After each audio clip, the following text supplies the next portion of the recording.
Hey guys, I gotta talk about this right quick. This is DJ Wolf.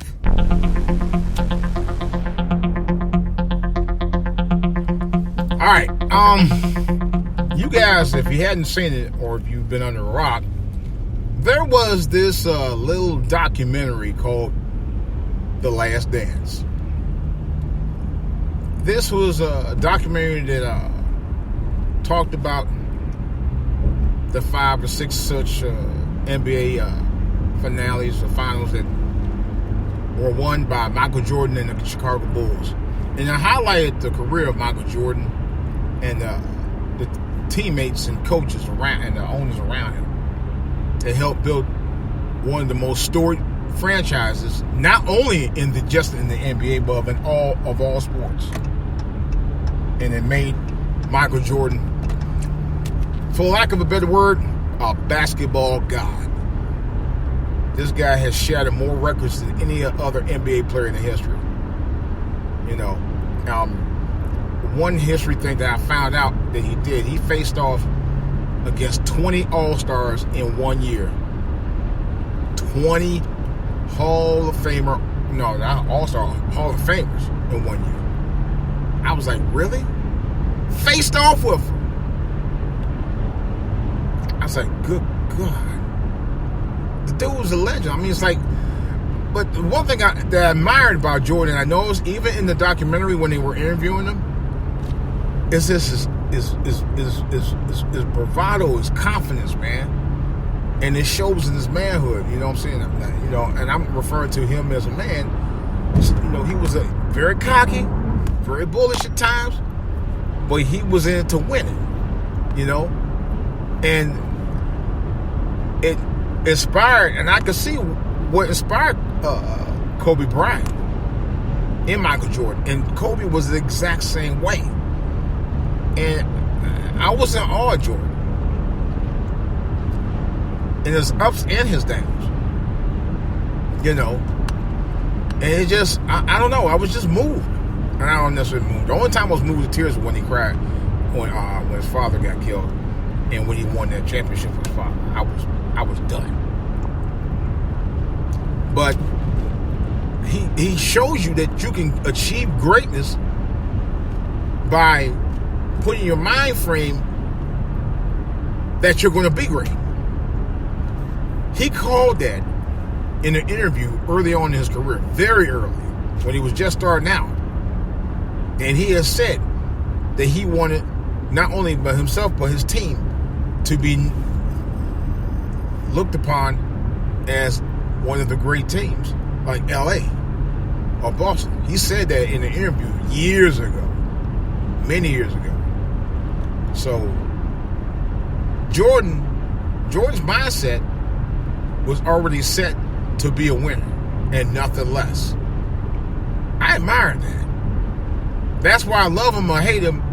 You can hate him all you want, but you got to respect what he's done to the mindset of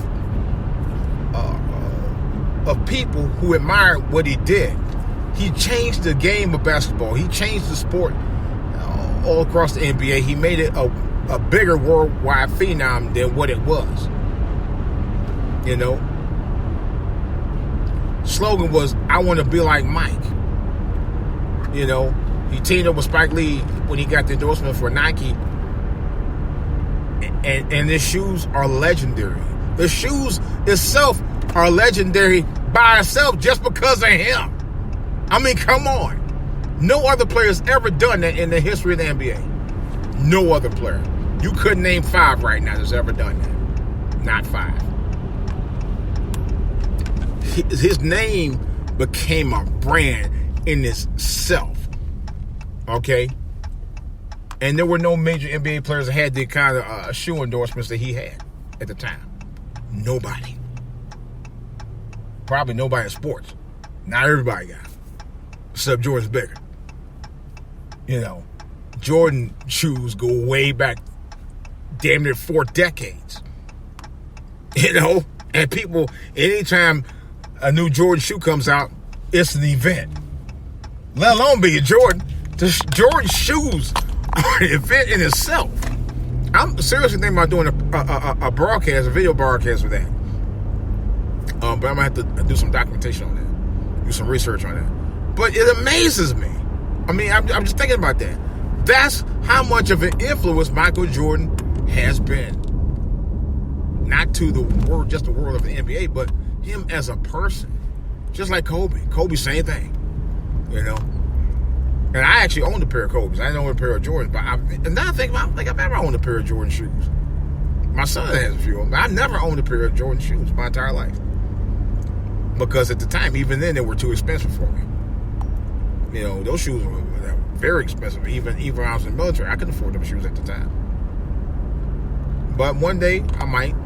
I know my brother bought a couple of pair from one of those thrift stores years ago. And they were fairly good shape too. I'm shocked.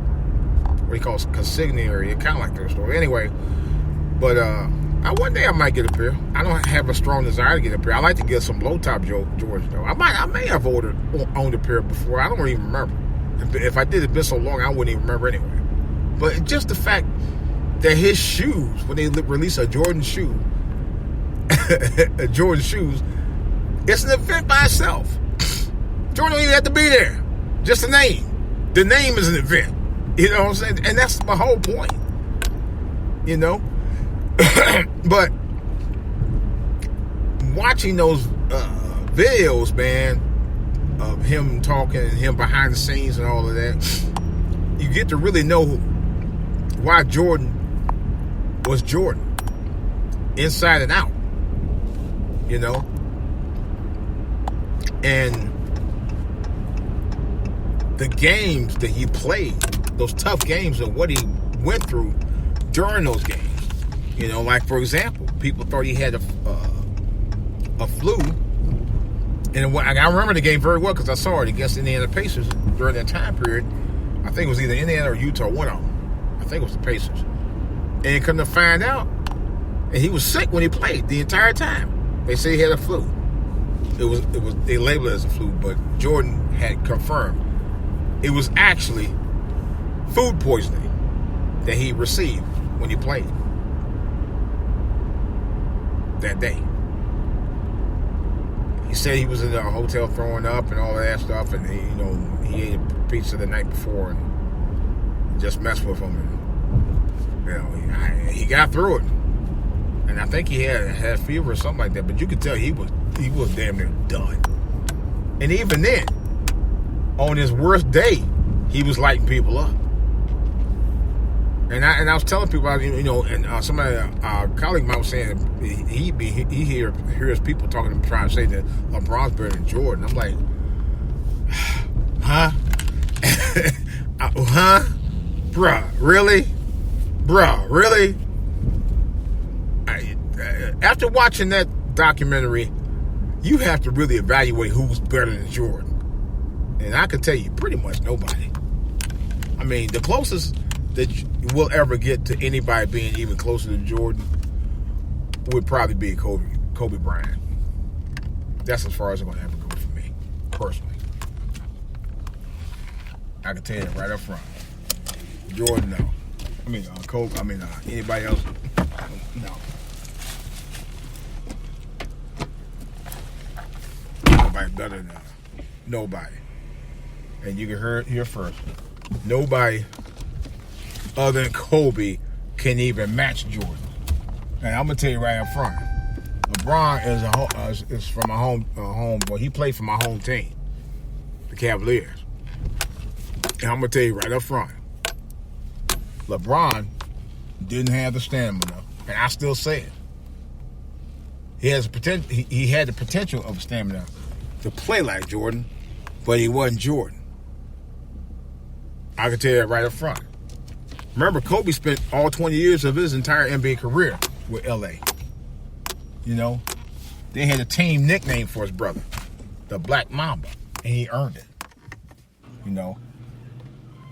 But he actually got that nickname overseas from what I heard. But Jordan pretty much played his entire NBA career, much of it with the Bulls, and he was committed. So is Kobe. That's how you build. LeBron, he spent 7 years in Cleveland. He had a fallout with the owner. Went to Miami, won a couple of titles, came back, Cleveland won a title, and I think they lost next year when they played Golden State. And I kept telling people he was going to L.A. I said, he ain't going to stay Cleveland long. I told people that. And I kept saying, oh, he ain't going to. I said, he's going to go to L.A.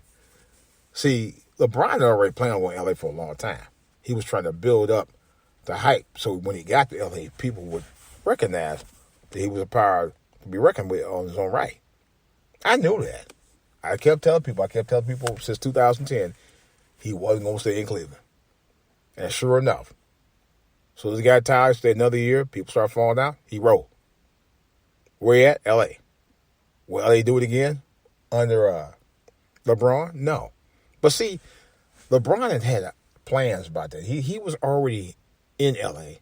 doing big things before he actually got there as a player. You know, he did a show called Survivor's Remorse about a basketball player in the NBA.